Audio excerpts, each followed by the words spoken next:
Hi, this is Kerby Anderson. You know, each day we take on the tough issues and provide a biblical perspective to them. The topics we cover are wide-ranging. Apologetics, theology, prophecy, creation and evolution, intelligent design, marriage, family, child-rearing, the millennial generation, trends in society, politics, economics, business, religious liberty, the Constitution, public policy, foreign policy, military policy, tensions in the Middle East, abortion, homosexuality, pornography, sexual ethics, media, technology, history, and America's godly heritage. We talk about anything that affects your faith, your family, or your freedom. So don't go anywhere, because Point of View starts right now.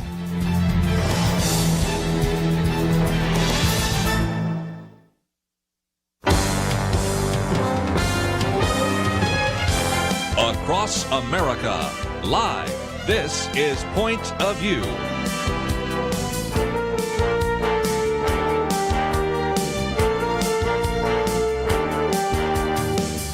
And now, Kerby Anderson. Thank you for joining me down to the last 2 days of 2021.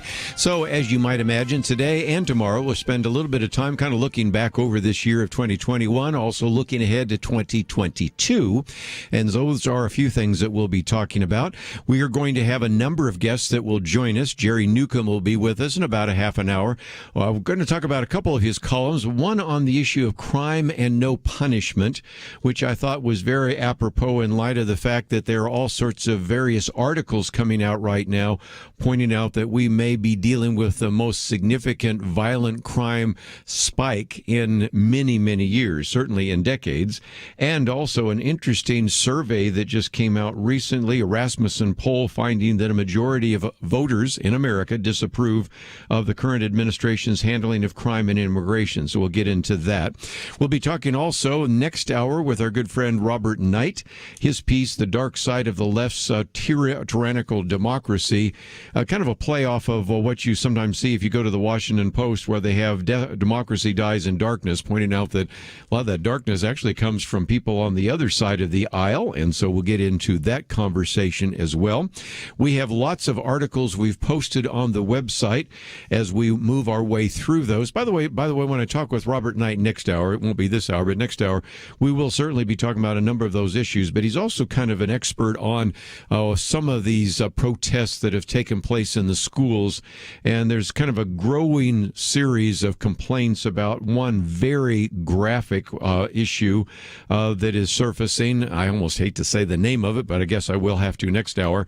And recognize that the way they are starting to use a justification for why these books should be in the school library and why students should be studying them, even though they are blatant in what I think most everybody would agree is obscene and pornographic. They're saying, well, yes, but by taking them off of the shelf, then we're in some way making statements negatively towards the LGBTQ community. So I do want to get his thoughts about that as well. So we will talk a little bit about the issue of sexual issues, but it'll be brief. And of course, we will mind our manners. Frankly, if I read some of the stuff from the books, FCC would come down on me. The phones around here would ring like you can't believe from radio stations saying, I can't believe he said that. Of course I wouldn't, but nevertheless, that shows part of the problem of fighting these battles. A lot of average citizens don't know what they are, and once they find out, they are understandably outraged and show up at some of the school board meetings. But let me, for just a few minutes, talk about the first article we've posted. It's by Rod Thompson. Rod Thompson really has quite a background because he has actually worked with ABC News and been a commentator. He's a journalist. He also was a host for a while for Salem Radio Network. So, brings a lot to the table. But I post this because, to be honest, sometimes when we talk about some of these economic issues, I sometimes wonder, I'm saying things I'm hearing hardly anybody else say. You see some of this in our booklet that we have on a biblical point of view on money. You might even have seen some of this in the past, in which I did some of this on our biblical view on debt And those books and many of the other things that we've talked about on the program, we find ourselves sometimes saying something that you're not hearing very many other people talking about. For example, I've suggested to you that the consumer price index, or the so-called inflation rate, is much lower than reality.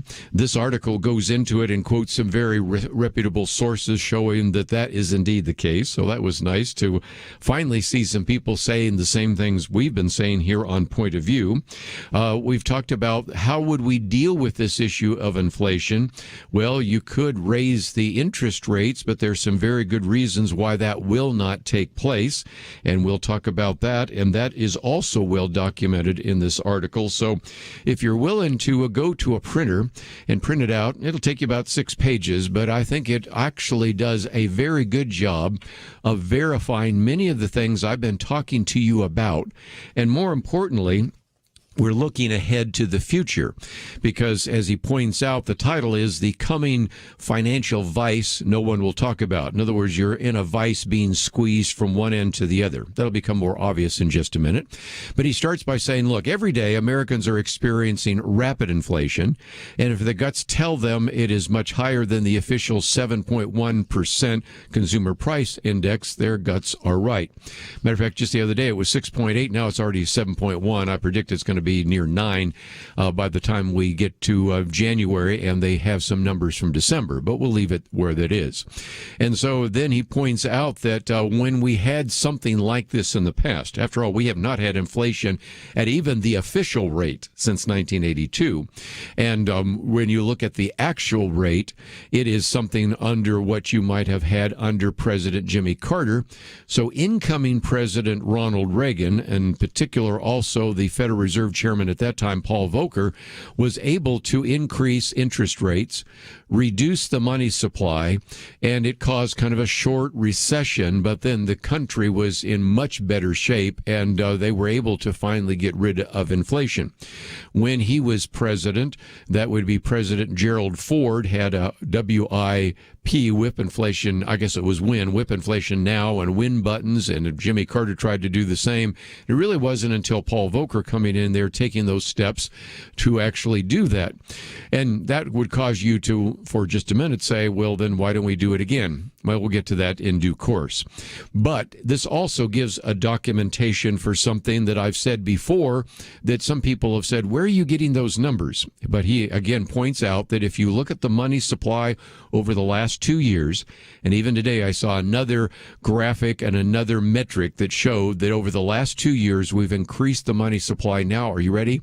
40%.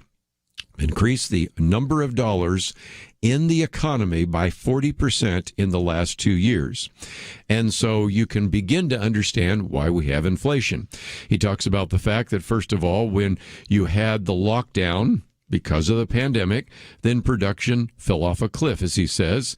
And so once you then have fewer goods being produced and you have more dollars being brought into the economy, that by definition, of course, is inflation. You have too much money chasing too few goods.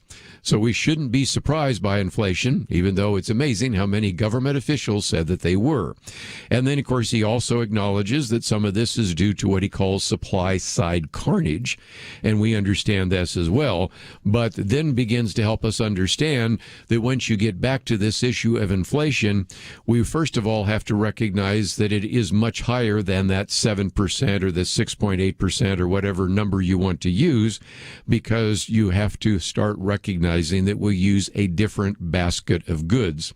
And so here's one of the first times I've seen somebody in print, it's on the 3rd page, which he quotes Peter Schiff, who we've interviewed in the past, haven't interviewed him recently, who said if we use the same CPIs we used in the 1970s, we would have inflation as high as 15%. I've suggested really if we even use the same basket of goods that we used in 1980, you'll come up with 15%. But this is now starting to, in print, say some things we've been saying around the table. We come back, let me finish off this point, get into a couple of other issues, but I wanted you to know that sometimes when you find yourself in a conversation about this, or you want to be a prudent financial analyst of your own finances and look forward to the future, It's nice to have it in print, and that's the first article we have posted today on pointofview.net. We'll be right back.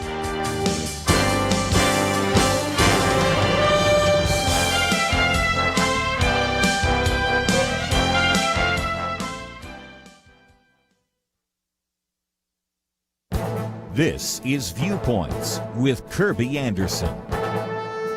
Yesterday, I talked about charitable giving. Today, I wanted to follow up by challenging us as Christians to consider giving even more than we do.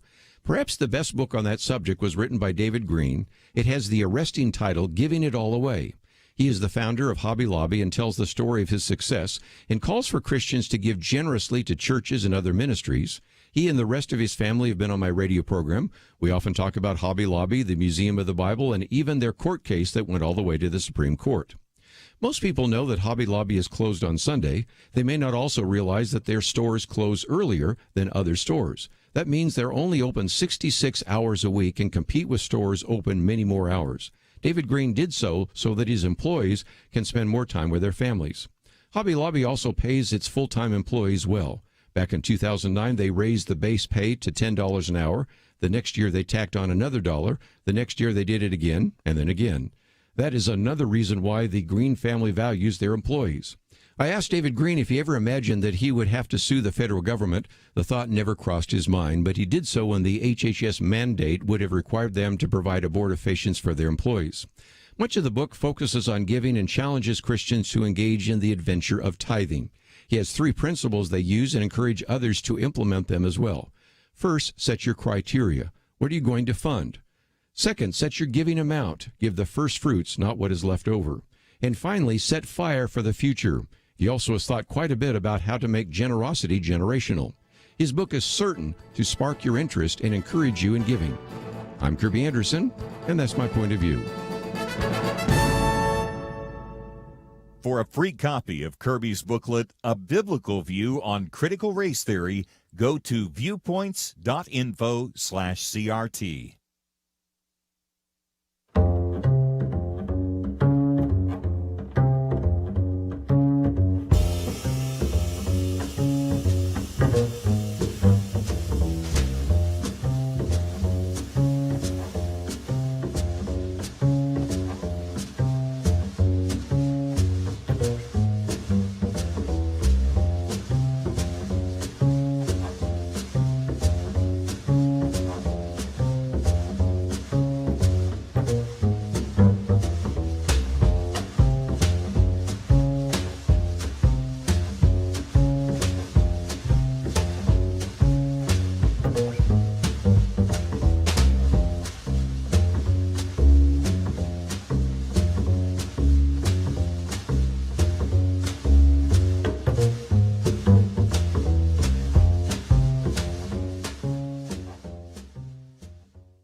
You're listening to Point of View, your listener-supported source for truth. Over the years that I've been involved in ministry as a pastor, as a seminary professor, and now in what we do, it was at one point difficult for me to ask people to support a ministry financially. I kind of had this idea that I was asking something from them, that it was in some sense a favor they're doing for me or whatnot. Over the years, I've come to understand, if you find something God's in, then giving them an opportunity to invest in that is a privilege. I want to be part of something like that. I want my life to count. I want to leave a legacy. I want to do something that matters. Point of view matters. Every day it matters. You're speaking the truth in love. You're speaking God's word, and it never returns void. And our listeners have an opportunity to invest in eternal difference if they'll do this. Some encouraging from our good friend, Dr. Jim Dennison, who's been on the program with us before. And as we come to year end, I hope that you will consider what you might do to support this ministry. My commentary today is on generosity, and we'll talk more about that in just a minute. But the first article I wanted to focus on just for a few more minutes is on this issue of our finances. Is the inflation rate higher than the actual consumer price index? And the answer is yes. And it's one of the reasons why I encourage you to to listen to Point of View and check out various things you read, check out what we say as well. But this third page on the article says what you're hearing isn't real, because I think most of us recognize that inflation is much higher than 7%, and I've given facts and figures and numbers and percentages in the past to illustrate that. And he goes into some detail of talking about how this so-called basket of goods, which has been used for many years to determine the consumer price index, has changed. And so if you were to have the same weighting and the same categories, your inflation rate, according to this article, would be 15%. And he quotes Peter Schiff saying that. I've quoted some other people that have come to the same conclusion.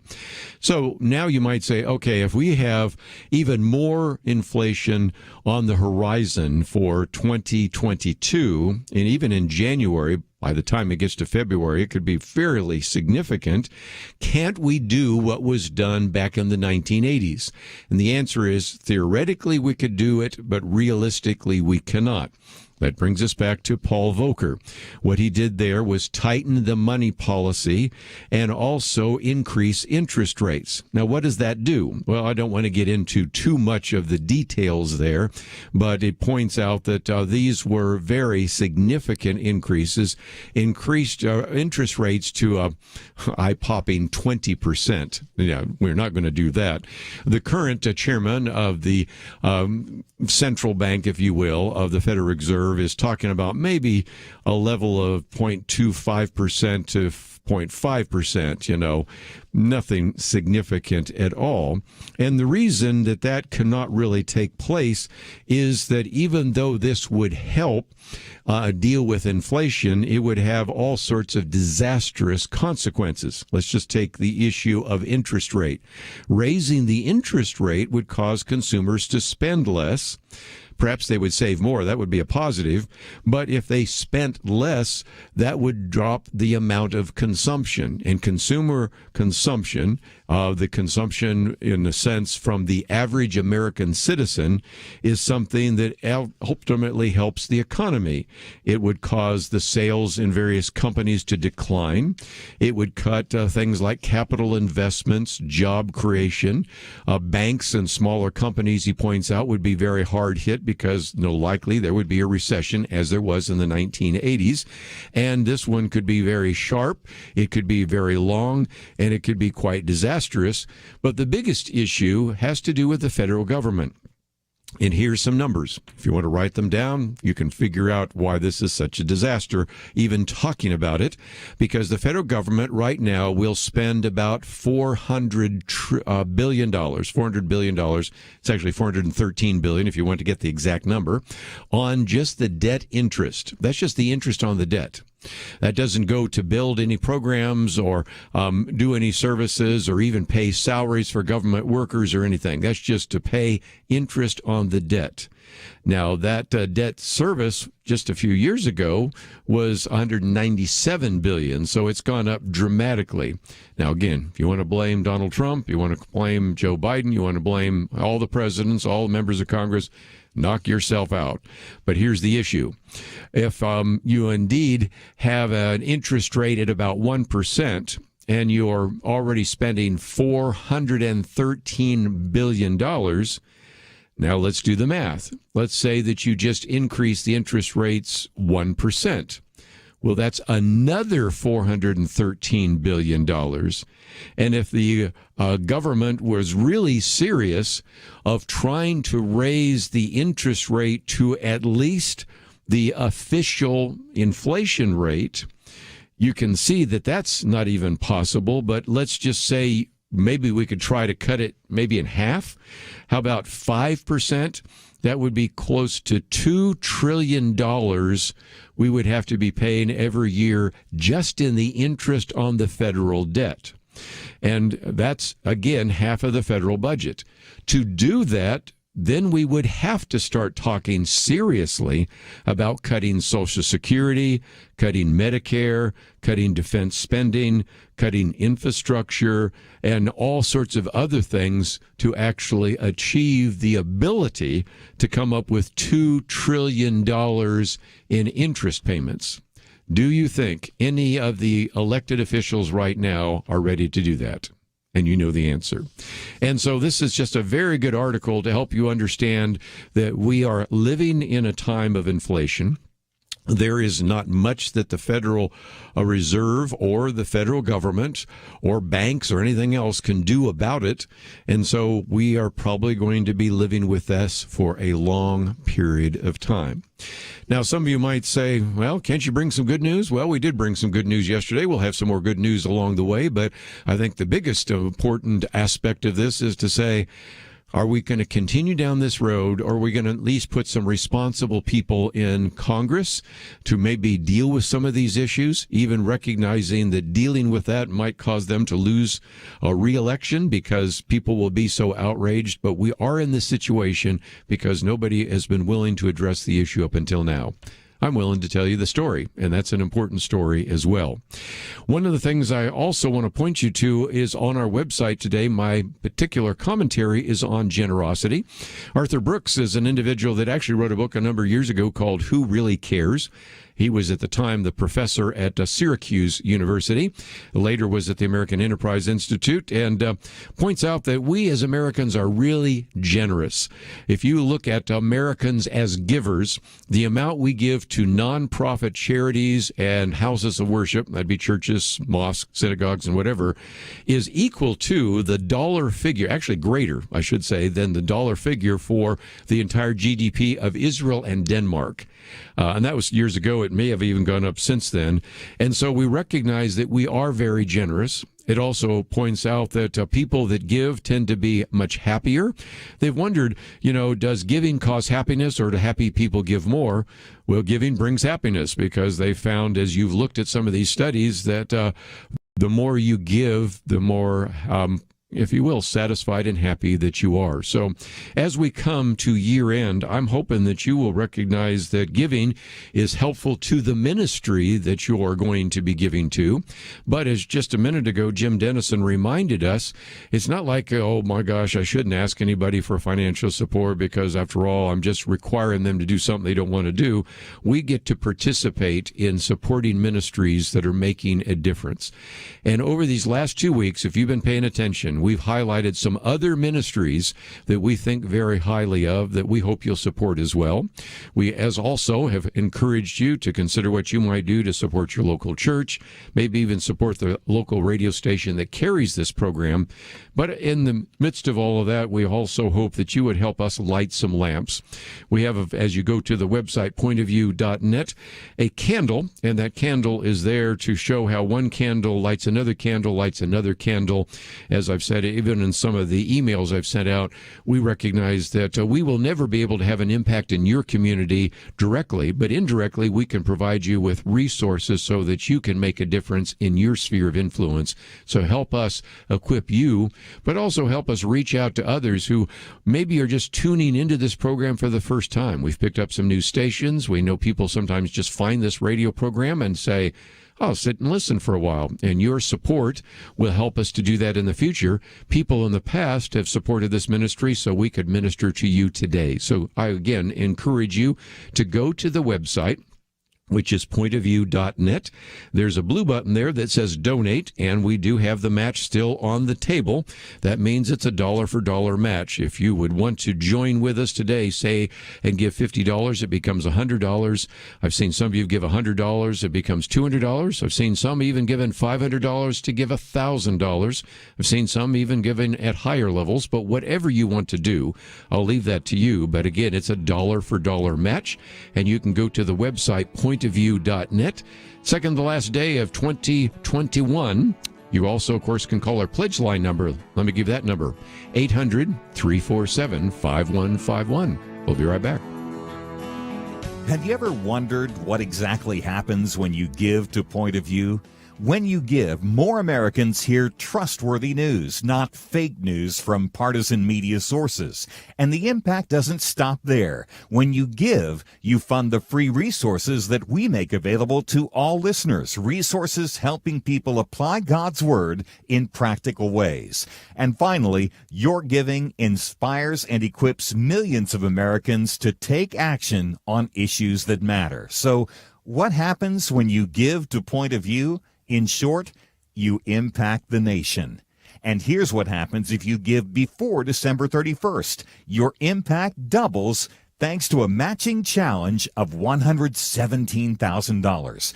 Point of View is 100% listener supported. That means it's 100% up to listeners like you to give Americans the Christian perspective, the resources, the inspiration they need. To give today, visit pointofview.net or call 1-800-347-5151. Pointofview.net and 800-347-5151.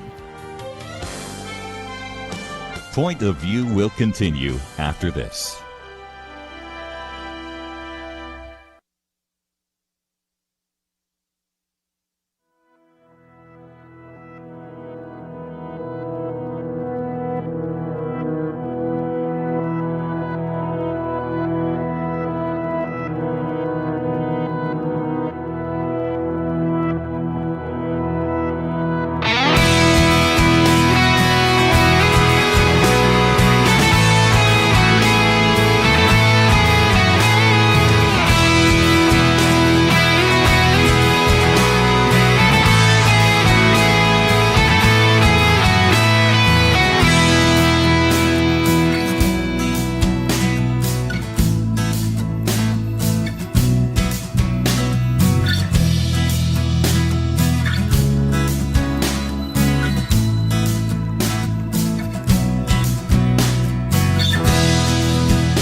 You are listening to Point of View. The opinions expressed on Point of View do not necessarily reflect the views of the management or staff of this station. And now, here again is Kerby Anderson. Last 2 days of 2021, and we're going to spend some time now talking with a couple of our different friends about what has happened in the past and looking forward to the future. One of those individuals is our good friend Dr. Jerry Newcombe, who serves as the on-air host as well as the senior producer of Truths That Transforms, also the executive director of the Providence Forum, which we focused on last time we had him on the program. Individual that has written, I think it's up to 33 books, 17 of those with Dr. D. James Kennedy, and as well an individual that graduated from Tulane University Wheaton Graduate School and has his doctorate from Knox Theological Seminary.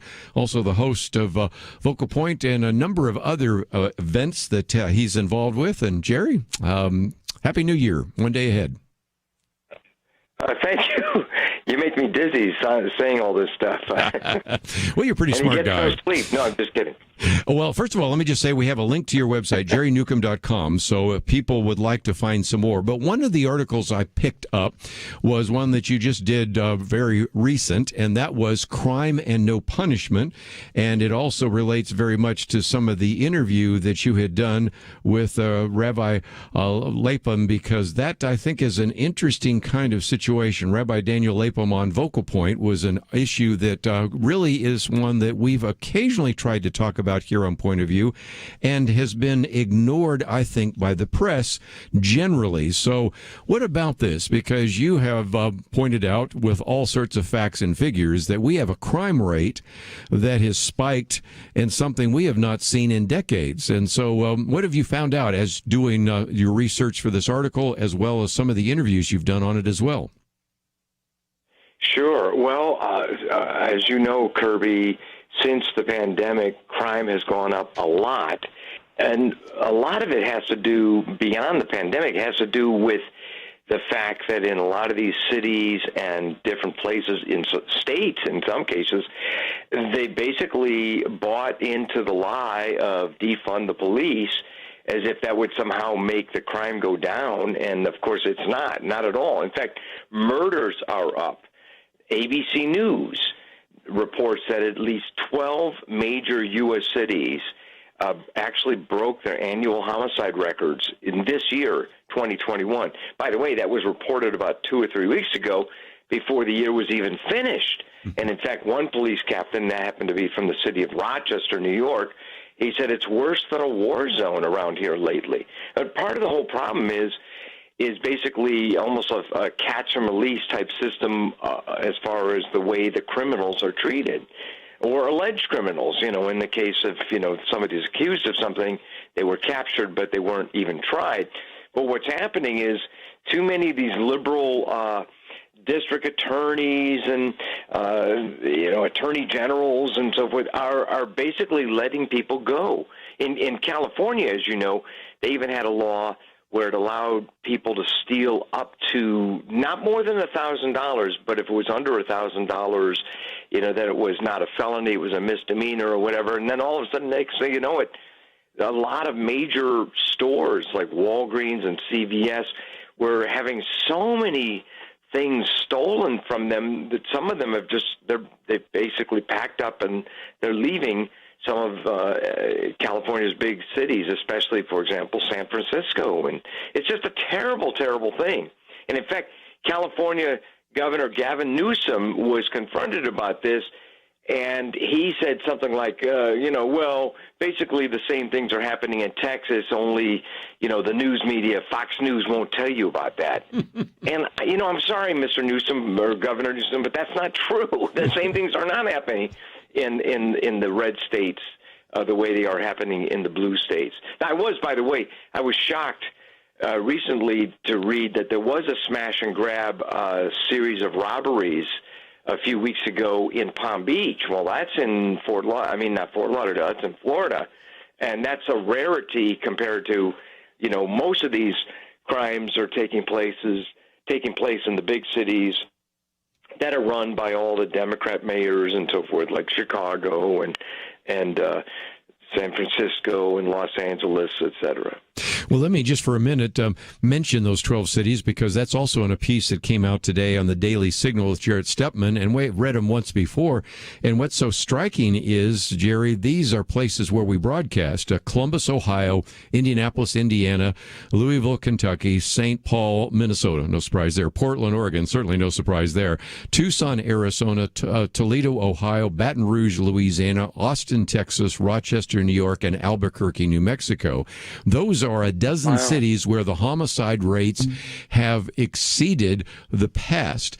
And whereas some people might think, well, I expect that in Chicago or San Francisco or Portland, which is actually one of those, you're seeing this in other places, and you're not just seeing it in the inner city, you're seeing it in the suburban areas, which brings me to another point in your column, because I do love the fact that you, and in the past, D. James Kennedy, and now in the present, in your interview with Rabbi Daniel Lapin, you're willing to talk about where did the money come from to support some of these individuals who are district attorneys who are simply allowing people to get back on the streets. What did you find?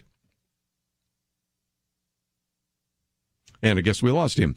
But when we come back, we'll see what we can do to cover that. And one of the things that's in that news, interestingly enough, is some of the studies where they were looking at how some of this money has come from the George Soros funding and the rest. And, of course, back to one of the more simple points that I've made before, if you say something long enough, people start believing it. You know, as you say, let's, if we can, do what we can to make sure that people get paid for not working. And if you pay people for not working, guess what? People don't work. If you keep saying that we should defund the police, what effectively happens is you defund the police, or at least you reduce the number that are going to go to police academies and be trained. You're going to reduce the number of people that are going to want to stay on the police force, and those are going to take early retirement. And so there are all sorts of reasons for why we've had a spike in crime, but it is illustrative of the fact that it has not escaped the American people. I've got this piece that came from the Rasmussen survey, which found that 51% of voters actually rate Biden's performance on crime as poor. And Jerry, what did you find in terms of who funds some of these district attorneys? Well, George Soros is an atheist who wants to see America, which is his home. It's now his adopted country, but he wants to see it brought down several pegs. And, I can't really speak to his motive, but people have written books about George Soros. In fact, there was a book co-written by David Horowitz and Richard Poe about 10 years ago about Soros and the shadow government or something like that. And it's a very fascinating book. It still has a lot of important information. In fact, we made a television special. Yes, you did. About George Soros for D. James Kennedy Ministries. And one of the sections that I had to deal with was related to crime and no punishment, if you will. The same basic issue, where Soros has spent a lot of money to fund the race of a lot of these district attorneys in different places, and these attorneys will turn around. They win. Okay, this is the one in Chicago, Fox or whatever. The one in Philadelphia, whose name escapes me, the one in Los Angeles, who basically they're in effect letting murderers go or letting them off, with such a light sentence. And a lot of times they're just they're free to get up and get out. The person that was let go in Milwaukee that then took his SUV and allegedly drove into all those dancing grandmas, in a Christmas parade in Waukesha, Wisconsin. That was because of one of these Soros-type things where, basically these district attorneys and different, attorneys and so forth, and lower magistrates are letting these criminals go and get off scot-free. And Soros has been funding a lot of these. And some people have said, well, that's anti-Semitic to criticize Soros. But the fact of the matter is, because he's Jewish, but the fact of the matter is, one of my one of the leading critics of George Soros is a rabbi, Rabbi Daniel Lapin, Yes. whom we've interviewed through the years for D. James Kennedy Ministries. He was one of my favorite guests in our program we did many years ago called What If Jesus Had Never Been Born? And but anyway, the rabbi said there's no question that Soros money and Soros-inspired money is flowing into the crowds busy smashing plate glass windows in the cities of Denver, Atlanta, Chicago, Houston, and in cities everywhere else around the country. And even Tucker Carlson of Fox News has been quoted in Newsweek. He said Soros' latest area of focus is criminal justice. From Texas to Philadelphia and the state of Virginia, Soros has reportedly spent millions of dollars backing candidates for district attorneys, for prosecutors. Once elected, they basically end up treating these felonies. Be right back.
Now, back to Point of View, your listener-supported source for truth.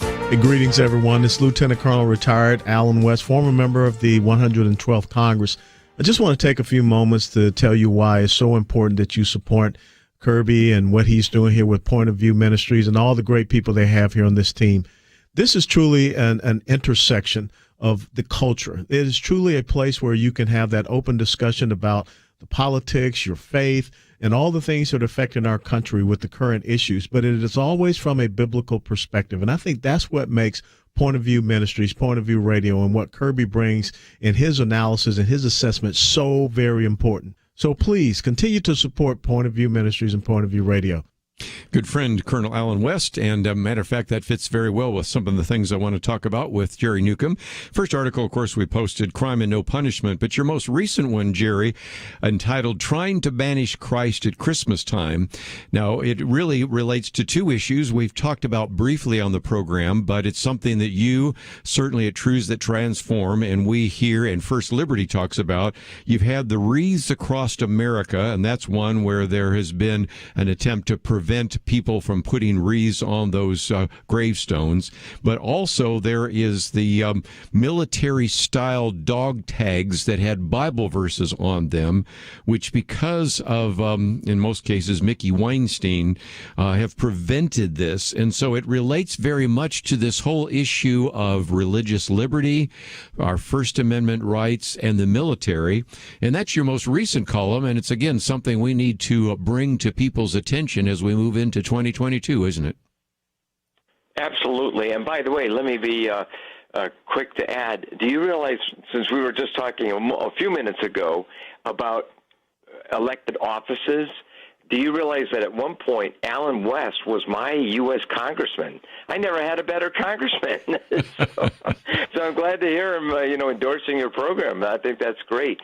But in the meantime, we need good elected congressmen, like people like Alan West, to drive out, some of these more liberal Congress people, where they basically try to promote the idea of creating the naked public square. That's a phrase that goes back to Richard John Newhouse, and the idea of the naked public square is the strict separation of church and state, which is not something the Founding Fathers wanted, but essentially banishing God from the public arena. And, in this article that I was talking about, Trying to Banish Christ at Christmas Time, I gave two examples from Mikey Weinstein of his, basically his atheist military group, where they're just trying to, drive out any kind of reference to God and so forth in the military. But it's very ironic when you think about it, because before we even became... Seems like we've lost him again. Well, we'll just let it go. And certainly one of the things he was talking about is, of course, the fact that even before we became a nation, we had this idea of a chaplaincy in the United States military. That has certainly been a case. And, of course, we've always recognized the very supportive role that religious values have in terms of addressing some of the issues, including the military. So I did want to get your attention on the fact that not only has he posted a very good piece on crime and no punishment, but also this other one for those of you that have served in the military. Maybe you have a young person serving in the military right now. These are some issues that we have addressed here on Point of View. In terms of those military-style dog tags that have the Bible verses, I know our friends at First Liberty are going to be filing some other cases related to that as well. So those are some topics that we've addressed here on Point of View. Let me just, as a program note, mention that in the next hour, we'll have our good friend Robert Knight, and we'll be talking about a piece that came out in the Washington Times, The Dark Side of the Left's Tyrannical Democracy. And it really relates back to the fact that if you pull open a copy of the Washington Post or go on their website, one of their mottos right now is democracy dies in darkness. The implication is that we just need to get rid of any people that were associated with Donald Trump, anybody that believes in conservative values. They're just actually ruining our democracy. And of course, just the opposite, as we'll find out in just a few minutes with Robert Knight. They're attempting to try to rewrite our Constitution by getting rid of the Electoral College and trying to get rid of the idea of two senators representing every state and all sorts of other issues. So those are going to be some topics we will certainly address in the future. But I wanted to also encourage you, as we are coming to the last 2 days of 2021, to consider what you might do to support this ministry. One of the things we do on a regular basis is provide some of these booklets. I'm holding up the one right now on criminal justice. It's a great way for you to be educated about these issues. And this whole issue of crime, I think, is going to be one of those things that we're going to be dealing with in the future. So that's why, out of the many columns that Jerry Newcombe has written about, I wanted to pick that one, because what has happened in 2021 doesn't stop when we begin to move into 2022. too. Think about the implications of some of this. We have individuals right now that have kind of a mindset that says, you know, we probably don't need to prosecute minor crimes, as defined in some places, like anybody that steals less than $950, or in one case, I think in Dallas, it's $750. Or when you had people really chanting, defund the police. After a while, people start going, okay, we will just defund the police. And what is so intriguing is another article that came out by Jarrett Stepman pointing out that those that used to talk about this idea of defunding the police are quietly sort of behind the scenes trying to see what they can do to maybe change that rather dramatically, because they've seen the devastation that that has brought to those communities. And again, it's a very sorry list of not only the countries and the cities and other places where we've seen crime go up, where you would expect that. I mean, you'd expect crime in the inner city in certain countries of the world. You would expect that to be maybe the case in New York and Chicago and Detroit and places like that. But you're also seeing that we are setting homicide records in places like Ohio and Indiana and Kentucky and Minnesota and Arizona and Texas and New Mexico, places that you would not have predicted. And so this is going to be an issue we're going to have to address for a long time in the future. One of the reasons why we focused on it today. Let's take a break, and just before we do so, don't forget that my commentary today is about generosity. I want to read that, and I hope it will encourage you to recognize that we as a country are very giving people. We as Christians tend to give even more than secularists. Conservatives tend to give more than liberals, and those are well documented in the particular commentary I've posted there. And so I just want, again, to challenge you as we come to year end that you might consider what you might do to support this ministry. We are certainly dependent upon your financial gifts to bring some of these ideas to various individuals, and we really are all about teaching a biblical worldview. As you go to the website, you'll see that really only about 9% of practicing Christians have a complete biblical worldview. On one or more of the essentials, they may disagree, or they may not necessarily know what a biblical view might be. So we really want to spend a lot of time talking about not only a biblical worldview, knowing how to articulate a biblical worldview, but also so that you would know how to defend a biblical worldview, which is called apologetics. And so we want to try to provide reliable news, information, commentary. I want to bring as many guests to the table as possible that you can hear from because of their area of expertise. And in just a few minutes, we'll have a chance to hear from Robert Knight, who used to work with the Los Angeles Times, has worked with the Hoover Institute at Stanford and other places. These are quality individuals, and that's why we encourage you to click on that button that says donate, and you can do that by going to the website at pointofview.net. Again, a dollar for dollar match is on the table, and most importantly, if you'd like to talk to someone off air, that's a different number. It's 800-347-5151, 800-347-5151. We'll take a break and come back with our good friend Robert Knight right after this. Have you ever wondered what exactly happens when you give to Point of View? When you give, more Americans hear trustworthy news, not fake news from partisan media sources. And the impact doesn't stop there. When you give, you fund the free resources that we make available to all listeners, resources helping people apply God's Word in practical ways. And finally, your giving inspires and equips millions of Americans to take action on issues that matter. So, what happens when you give to Point of View? In short, you impact the nation. And here's what happens if you give before December 31st. Your impact doubles thanks to a matching challenge of $117,000. Point of View is 100% listener supported. That means it's 100% up to listeners like you to give Americans the Christian perspective, the resources, the inspiration they need. To give today, visit pointofview.net or call 1-800-347-5151. Pointofview.net and 800-347-5151. Point of View will continue after this.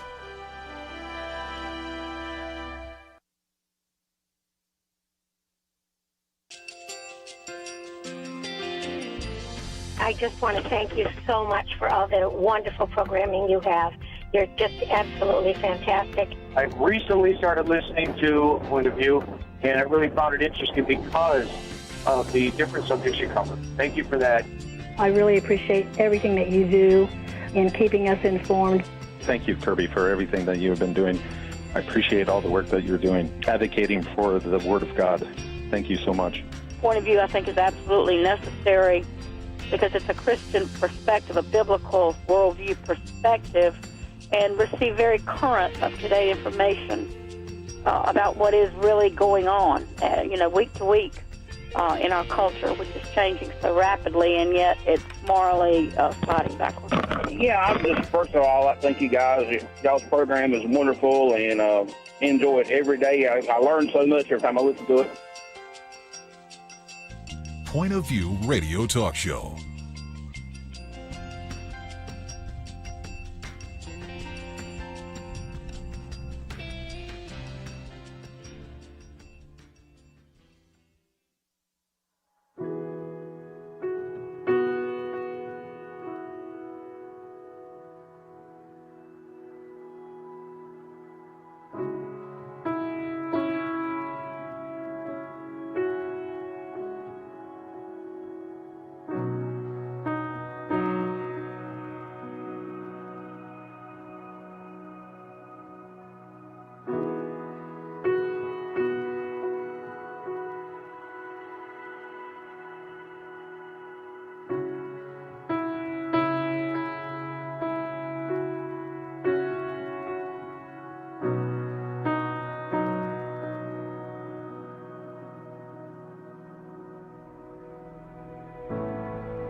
Hi, this is Kerby Anderson. You know, each day we take on the tough issues and provide a biblical perspective to them. The topics we cover are wide-ranging.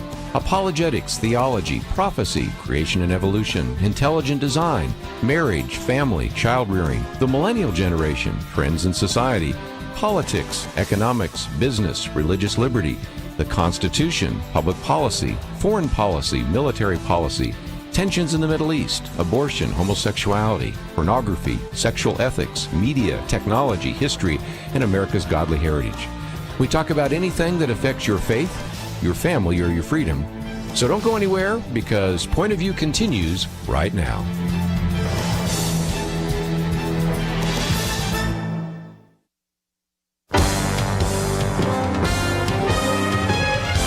Across America, live. This is Point of View.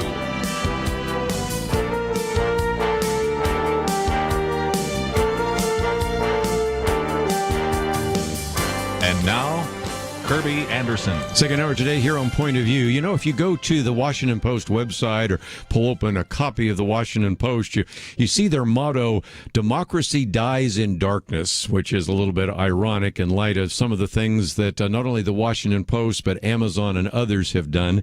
And that's why I thought it would be so appropriate, as we are coming to the second to the last day of 2021, to kind of look back a little bit, but also look ahead. And one of the best ways to do that is to find this piece that we have posted under the picture of Robert Knight, "The Dark Side of the Left's Tyrannical Democracy." In the name of democracy, Democrats want to rid our system of democracy. Robert Knight, of course, is a good friend of this ministry, an individual that is a former news editor with the Los Angeles Times and a writer as well as a media fellow at the Hoover Institution and in a variety of other places.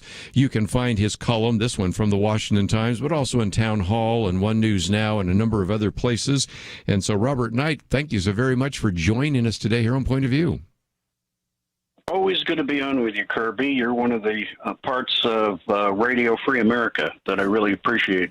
Well, let's get into this, because I think you've done a very good job of looking at all the different attacks on this country. But maybe we'll start with the positive, and that is we are enjoying a Constitution that is held up for 240 years.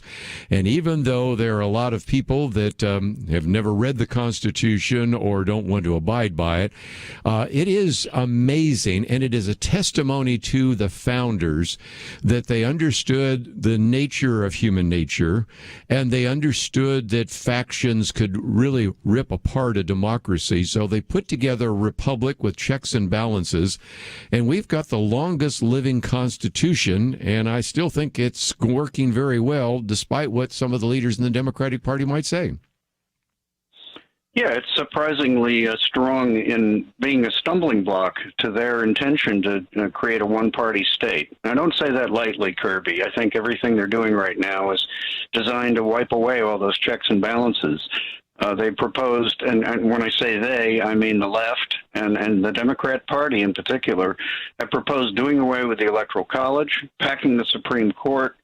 They even want to replace the 2 senators per state system with senatorial districts that reflect congressional proportional districts. That would wipe out the delicate balance we have between the states and the federal government. It would pretty much end our constitutional republic.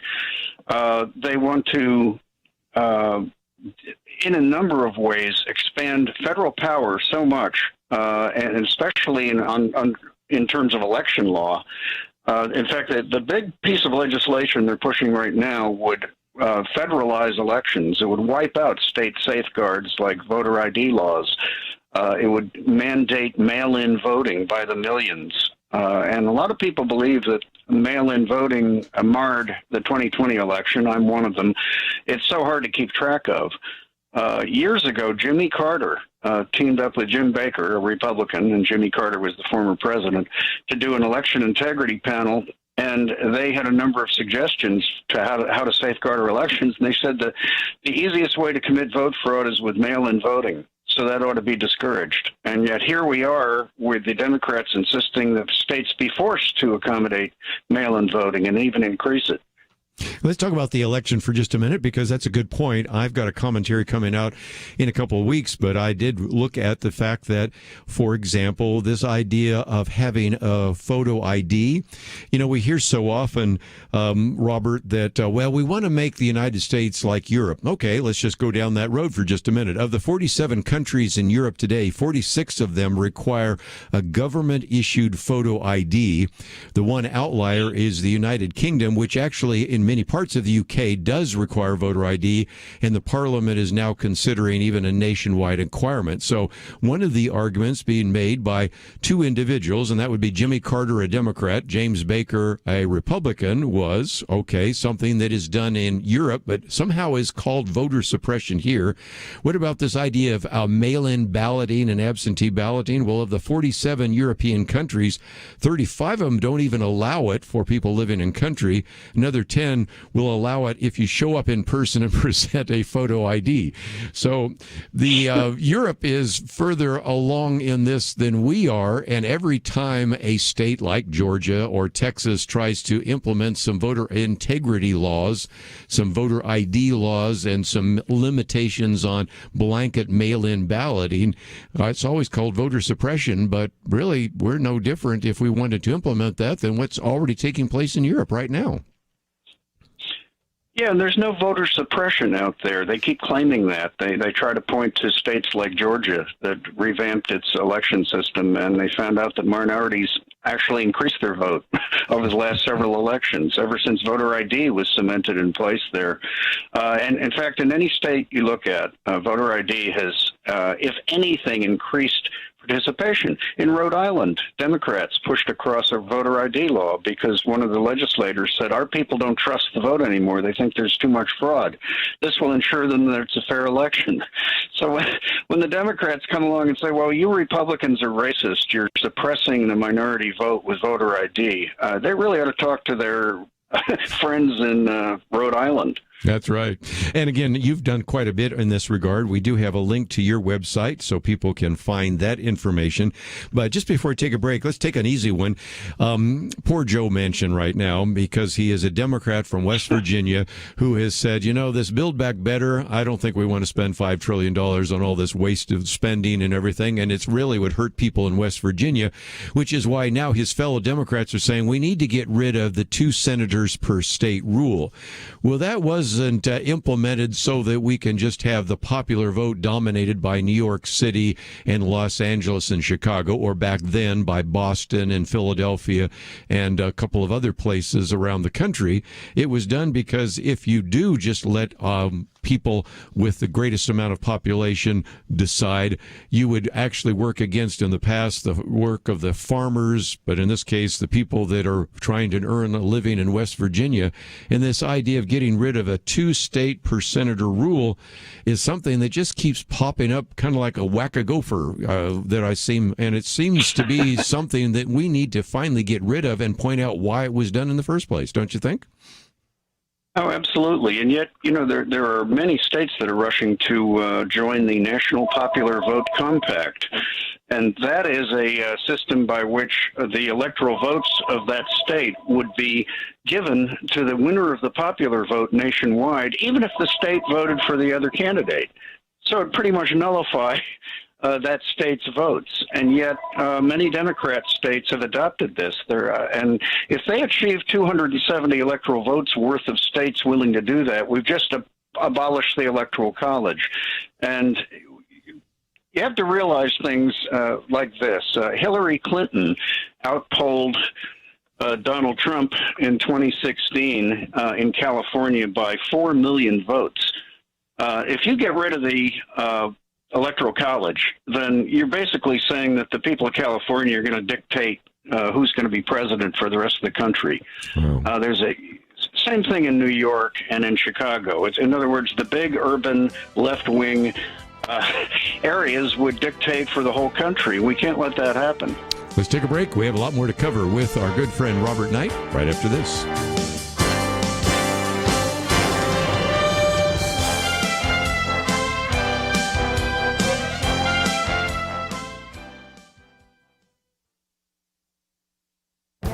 This is Viewpoints with Kerby Anderson.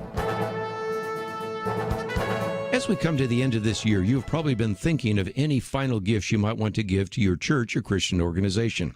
Here is an interesting fact. Generosity is good for the soul. Arthur Brooks has discovered that people who donate to charity are happier and healthier. In the past, I've quoted from him in his book, Who Really Cares? He wrote that many years ago when he was a professor at Syracuse University.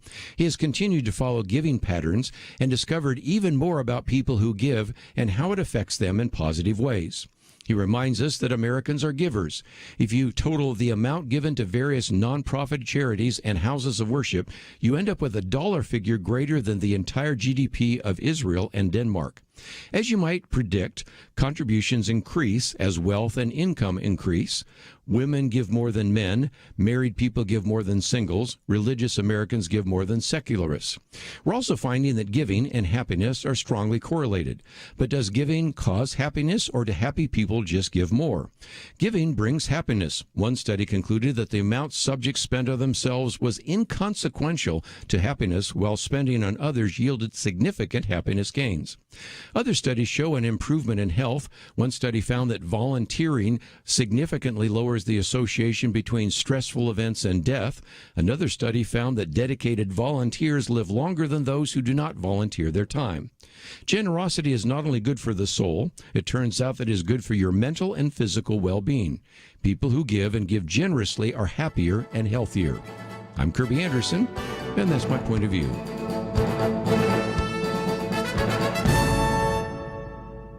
For a free copy of Kerby's booklet, A Biblical View on Critical Race Theory, go to viewpoints.info/CRT.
You're listening to Point of View, your listener-supported source for truth.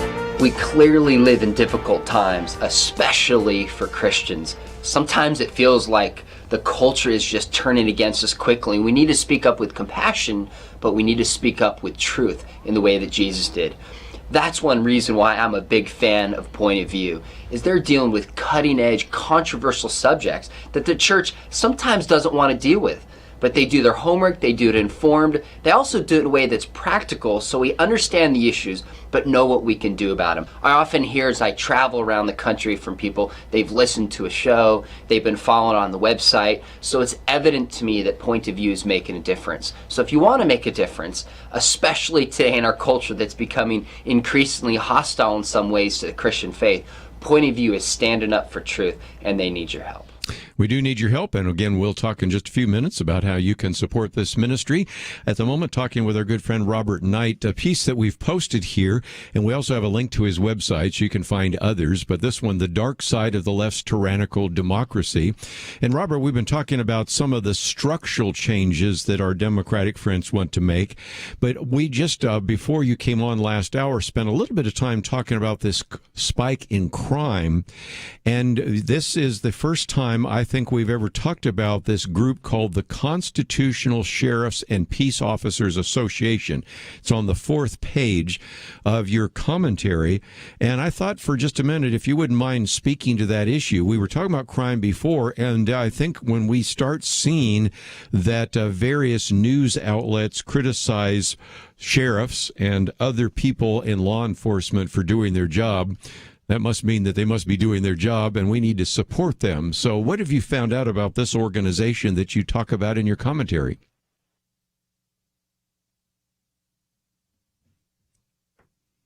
I guess we don't have Robert. Okay, we'll do our best anyway. And if you would... Oh, sorry, Kirby. Yeah. I had you on mute. Very sorry. Yeah, a friend of mine was talking about the sheriffs in the country, saying they have far more power to set things right than you'd think. Most of them are elected, and they enforce the laws, and they take an oath to uphold the Constitution like other office holders, so why shouldn't they play a big role in reestablishing the rule of law?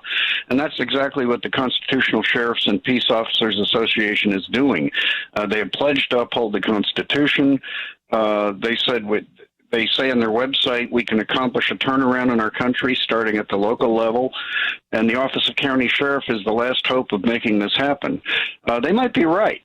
And I'd like to see more sheriffs challenge unconstitutional edicts by the federal government or even at the state level by governors. The sheriffs are the ones who enforce the laws, so if they say, look, we're not going to enforce an unconstitutional edict, that should carry some weight.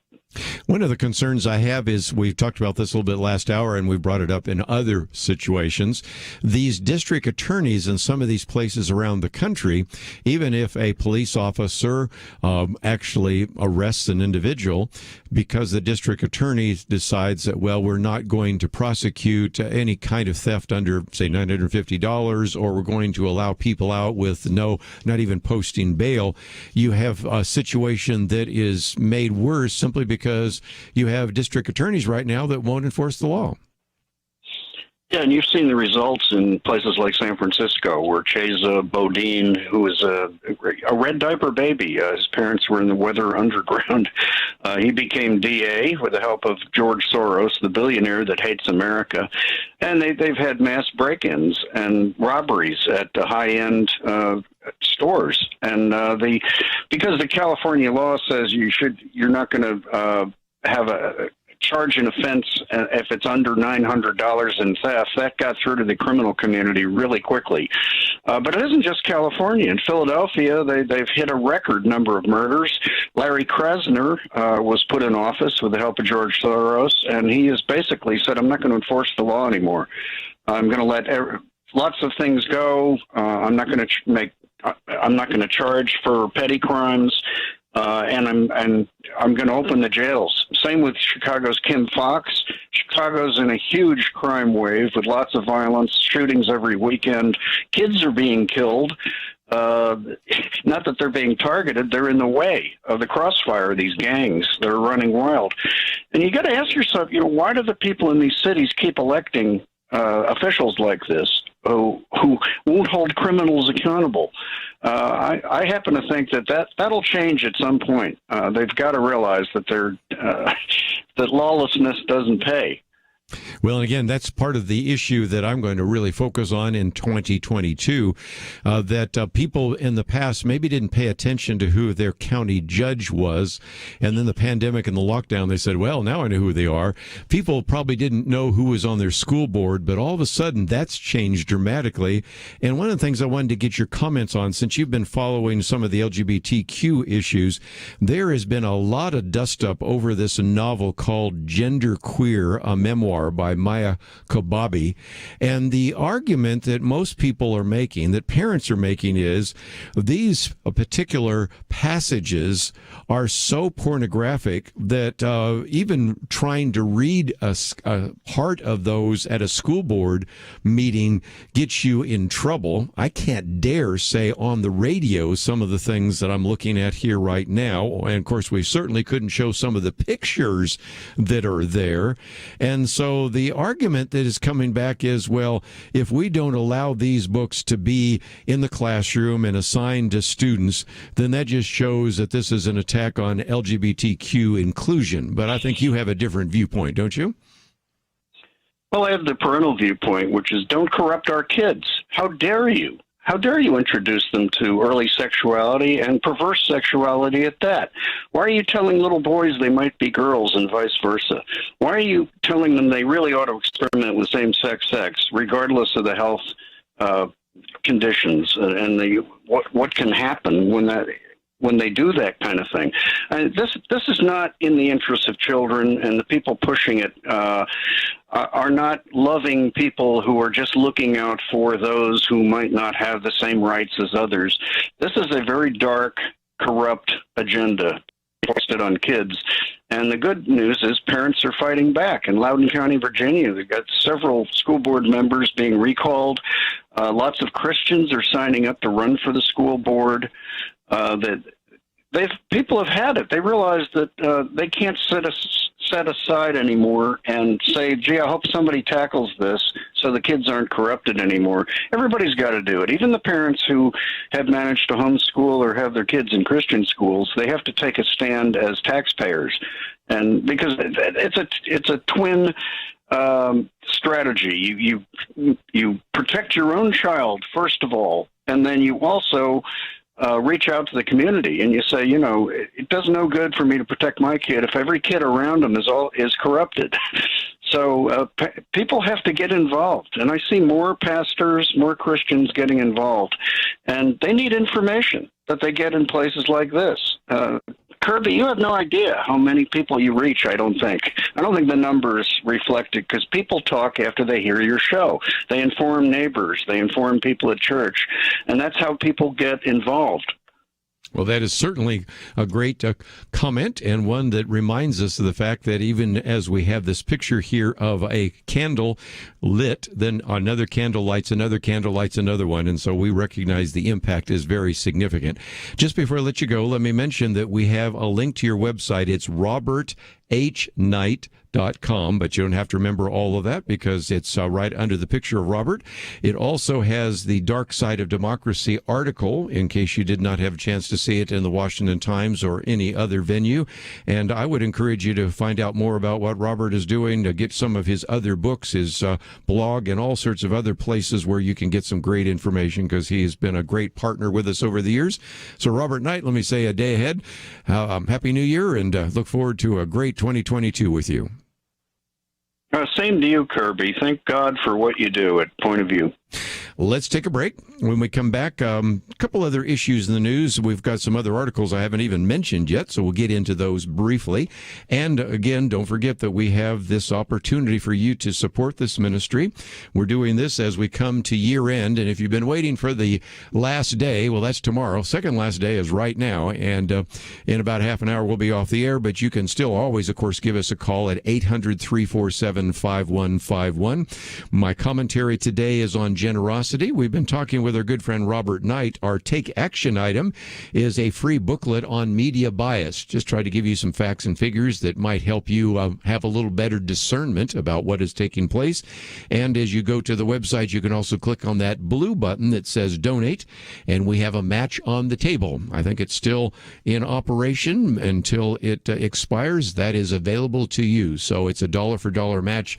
$10 becomes $20, $50 becomes $100, $100 becomes $200. Whatever you can do, we would greatly appreciate it. When we come back, we've got some more issues to address. We'll do that right after this.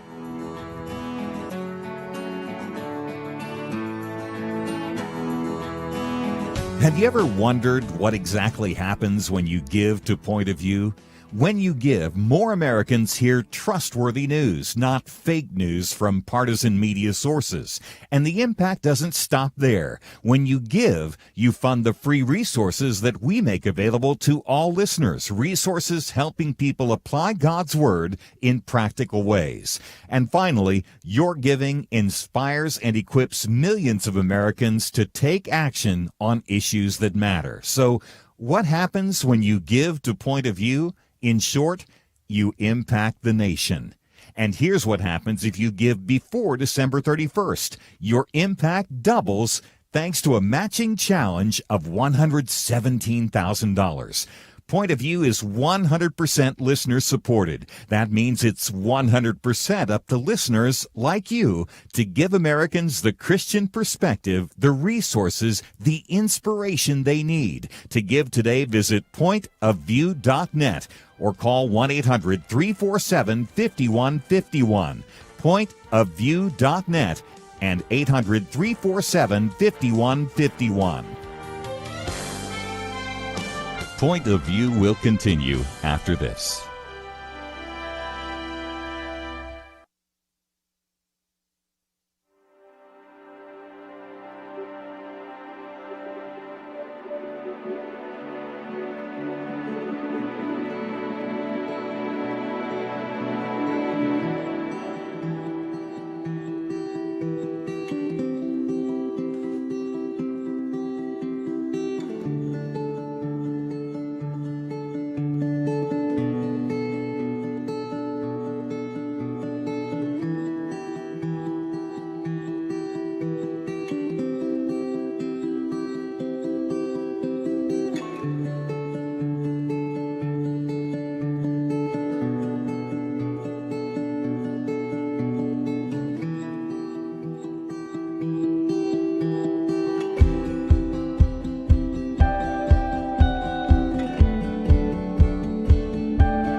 are listening to Point of View. The opinions expressed on Point of View do not necessarily reflect the views of the management or staff of this station. And now, here again is Kerby Anderson. Final half hour. If you'd like to join the conversation, 1-800-351-1212. Maybe you can just sit back and listen, because one of the articles we've posted is by John Fund's been on the program with us many times before. We first started interviewing him when he worked for the Wall Street Journal. Now he works with National Review. And it's an interestingly titled article that says, "What does President Biden know and when does he know it?" Now, it's kind of an interesting turn of phrase because it goes all the way back to Watergate, date for those of you that are a little bit older and remember that. What did the president know? When did he know it? But this is turning around to say, what does this current president know in terms of his mental faculties? And it's a very good piece because John Funn, known him for many years, tries to be fair about this, but is also wondering why we have the media ignoring the obvious. And the example that he uses, which allows me to go off of a rabbit trail for just a minute, is where on Christmas Eve you had this Santa tracking thing in which there was an interview with an individual who at the end used that phrase, let's go, and I won't say it, you know what I'm talking about, you've all heard it before. And of course, that led, first of all, to incredible overreaction. The senior editor, for example, of The Atlantic said that the incident was not fundamentally about incivility, it's about insurrection. Oh, please. Come on. Interesting if John Funn said, others said, wait a minute, when we heard all sorts of vulgar terms used to attack former President Donald Trump, we even had an individual photographed holding up a bloodied mock-up of his chopped-up head.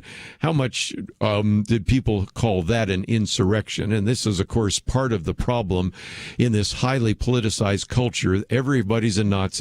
Everything is racist. Any comment you don't like is an example of an insurrection. It was incivility. It was rude. It was disrespectful. This article obviously talks about that. But the point that John Funn is making is the president didn't seem to even understand that it was a slur against him. Instead said, oh, I agree, and hardly even missed a beat, seemingly oblivious to the fact that that had been displayed on signs and shouted at events and everything, really since it originated at a NASCAR race back in October. Now, one of the problems we've always faced with any president is sometimes the president is shielded from reality. And there have been some presidents that have gone out of their way to make sure they weren't shielded. Lyndon Johnson, for example, since I'm the old guy around the table, actually had 3 different TV sets in the Oval Office, I understand, in which he could watch ABC, NBC, and CBS, see what they were saying about the Vietnam and saying about him. It's pretty clear that Donald Trump did pay attention at least to what was on Twitter because he was reacting to Twitter all the time. So not every president has been shielded, but it isn't the fact that we sometimes shield presidents. It's the fact that this president just doesn't seem to be all there. And we're not trying to criticize him. We're just trying to say this is the leader of the free world. This is the president of the United States. So by the time you get to the third page in this article, John Funn reminds us that President Biden has participated in just 16 one-on-one interviews through the entire year. Let me put that in perspective. At this point in his presidency, Barack Obama had participated in 155 one-on-one interviews. 16 compared to 155. Well, you might say, well, Donald Trump didn't participate in as many one-on-one interviews. Well, part of that had to do with COVID, I think. I'm not COVID then, but later on in COVID. But initially just recognized we got a hostile press. But even he participated in 72, which was probably low compared to other presidents because he recognized what point of sitting across from people I'm going to disagree with all the time who already made it very clear that they didn't like him. But let's again compare Democrats to Democrats. Barack Obama, 155, Biden 16. I think you get the idea. And there have been all sorts of people talking about the fact that this is a concern. And that then brings John Funn to raise a very important question. What is it about the press that prevents that from being covered in any significant way? Because ultimately, President Biden, he says, gets away with his inaccessibility campaign because the media has let him. He talks about a few brave souls that have brought this up. Mark Halperin, editor of the Insider newsletter with Wide World News, for example, laments the failure of dominant media to write about this incident, which is again, one that is of concern from an incivility point of view.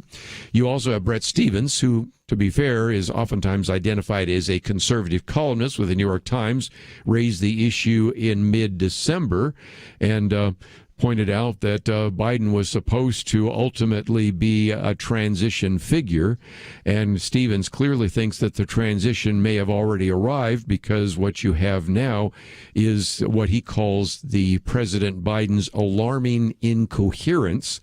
It doesn't matter much whether he has the fortitude for the world's most important job so long as his aides can fill in the gaps, as if accusations of ageism and a giant slushing sound from media elites can keep the issue off the public mind. And so even though the press won't cover it, I think most people recognize that that is going on, and it's worth mentioning here on Point of View. If you wonder whether or not the media has been leery about covering this in the past, then he goes on to remind us that, for example, a faltering Ronald Reagan in his performance in 1984 in a presidential debate with Walter Mondale raised all sorts of questions. And the New York Times headline, "A Fitness Issue, New Question in Race. Is the oldest U.S. president now showing his age? Reagan debate performance invites open speculation on his ability to serve." So these were the kinds of questions raised in 1984. Of course, then Ronald Reagan pretty much put that to rest later with his humor in the next debate about, "I am certainly not going to exploit for reasons of political expediency my opponent's youth and inexperience," which caused even Walter Mondale to laugh as he realized he just lost the election right there. And let's put it a little closer to home. The media did put Donald Trump under a microscope after, as he says, awkwardly holding a glass, slowly descending a ramp after a speech, both of which attracted close media attention. You might say, well, did you ever raise those issues on Point of View? Yes, we did. Matter of fact, perhaps one of the most controversial commentaries I suggested early on is, in light of some of the speculation, the best way for this president to address this issue, at that time, Donald Trump, is to take some kind of mental coherence test, which he did, and did extremely well on, by the way. And, of course, then some other people talked about his vocabulary and all the rest. So there was no hesitation of pointing out some of the questions about the mental faculties of everybody from Ronald Reagan to Donald Trump. And yet here we are with Joe Biden. It's interesting because this is something else that John Fund brings to the conversation. Senator Joe Manchin, who has worked with Joe Biden for years because they both served in the United States Senate, has been very careful not to blame the president. But look at how he then blames the president by blaming his staff. Here's a direct quote from Joe Manchin. "They know the real reason of what happened. It's staff-driven. I understand it's staff. It's not the president. This is the staff. They drove some things. They put some things out. They were absolutely unexcusable. They know what it is." And so I thought it was kind of interesting to see that here, even as he is pointing out some of the problems in the Biden administration, he doesn't point to the president. Remember the old sign on Harry Truman's desk? You know, the buck stops here. He instead places the buck not at the president, but at his staff, almost as if he's acknowledging that the staff are running the administration, not the president. Well, when we come back from the break, I want to remind us for just another few minutes about, first of all, the challenges that this president will face in 2022, and the reason why this is an important issue, and one of the reasons why I thought I would bring it up, and then even go back to some of the things that have been written, for example, in the book Peril by Bob Woodward of Watergate fame and Washington Post reporter Robert Costa about what is going on there. And then while we wind our way down, we did spend some time talking with Robert Knight about democracy dying in darkness, and it is interesting to see that the owner, not only of the Washington Post, but of Amazon, is quite willing to, in some respects, allow democracy to die in darkness, because they seem to be unwilling to ever say anything critical about China, a conversation that we had yesterday with our good friend Gary Bauer. As we go to a break, though, I would like to encourage you as much as possible to visit our website to find some of the articles we're talking about, and maybe click on that button that says donate. We'll be right back.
Now, back to Point of View, your listener-supported source for truth.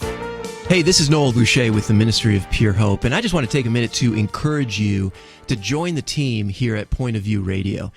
Our relationship with Point of View Radio has been a great one over the years, and we're so appreciative of the team here, their hard work, but also their commitment to the truth. And that's what they're doing every day, is speaking truth into lies, into misconceptions, into confusion in our culture. And the ministry is powerful. We have been on the show and been able to see healing over the airwaves as we reach people around the country. And you've probably experienced it if you're listening right now. So I want to encourage you, support Kerby and his leadership, support the whole team here at Point of View Radio, because we are changing the world by speaking truth and pointing people to Jesus, who is the truth.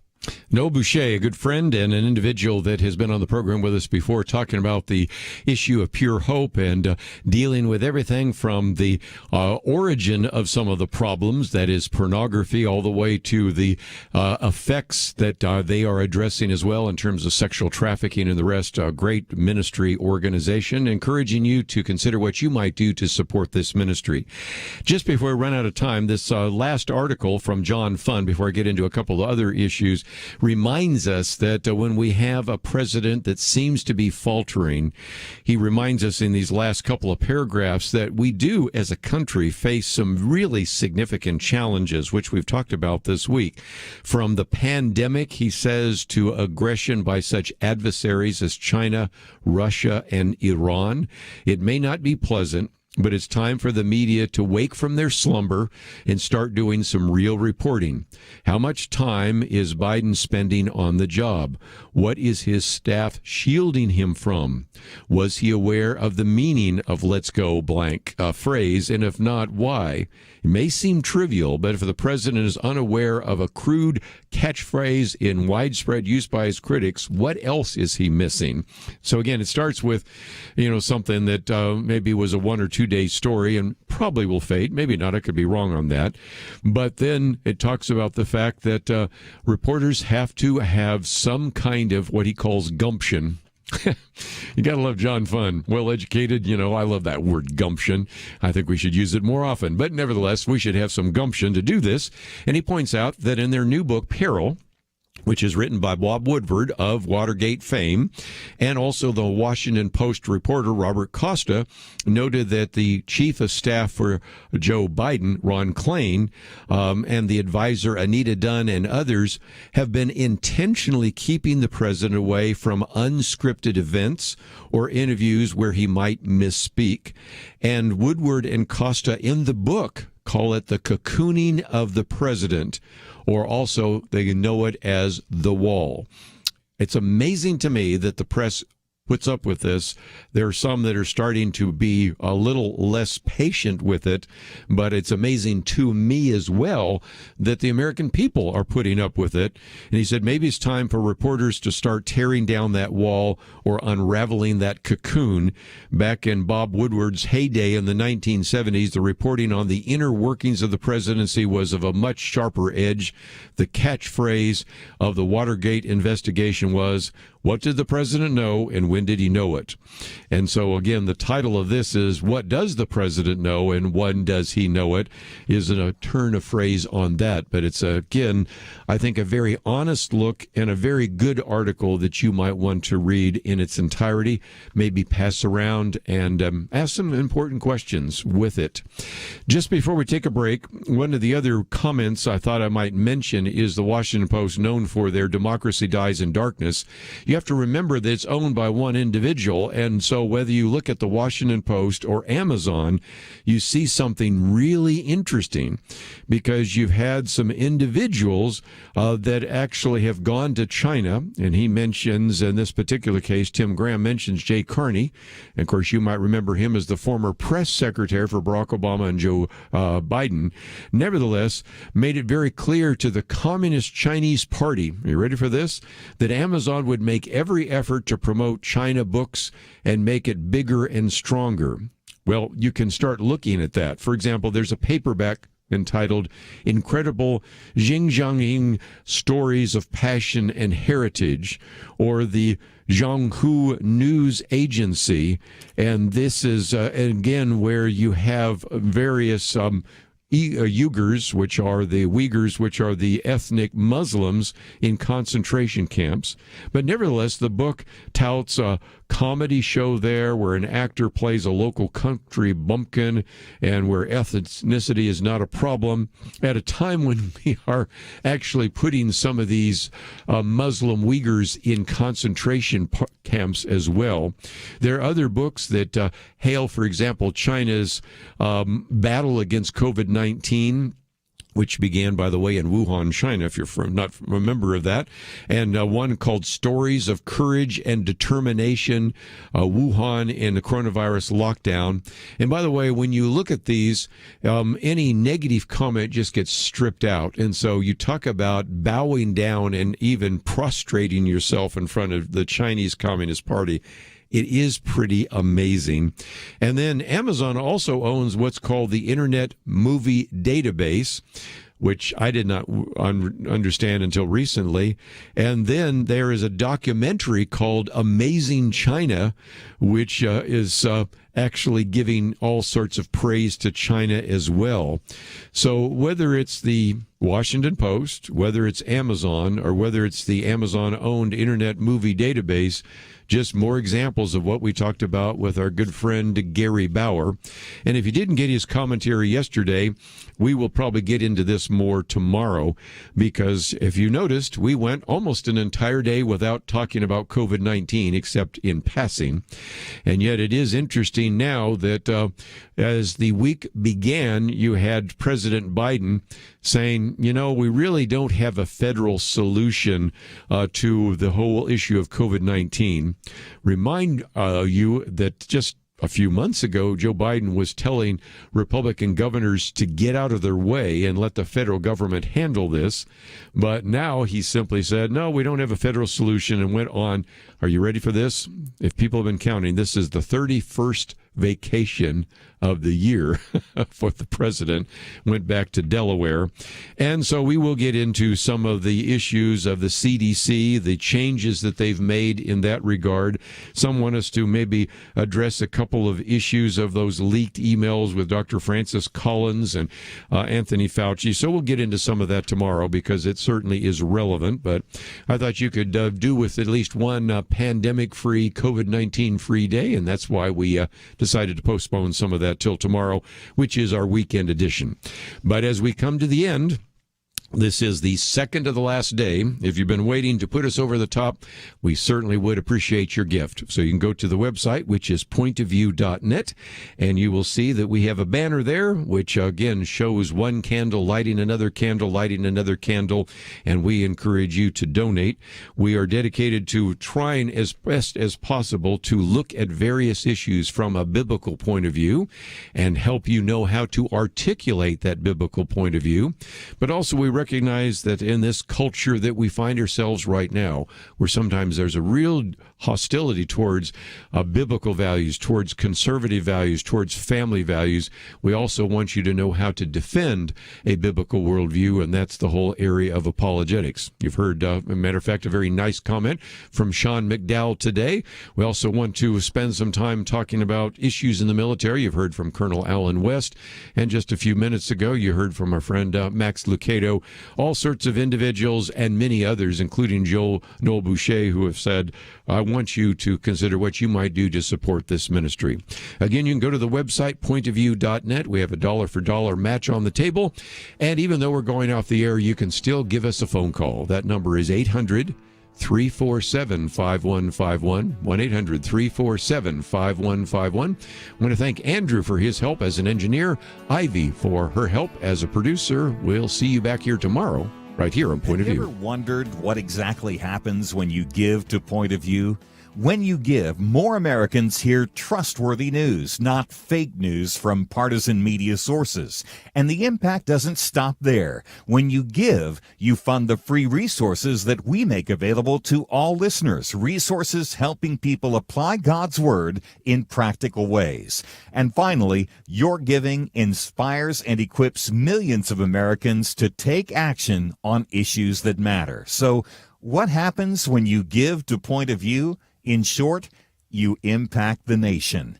And here's what happens if you give before December 31st. Your impact doubles thanks to a matching challenge of $117,000.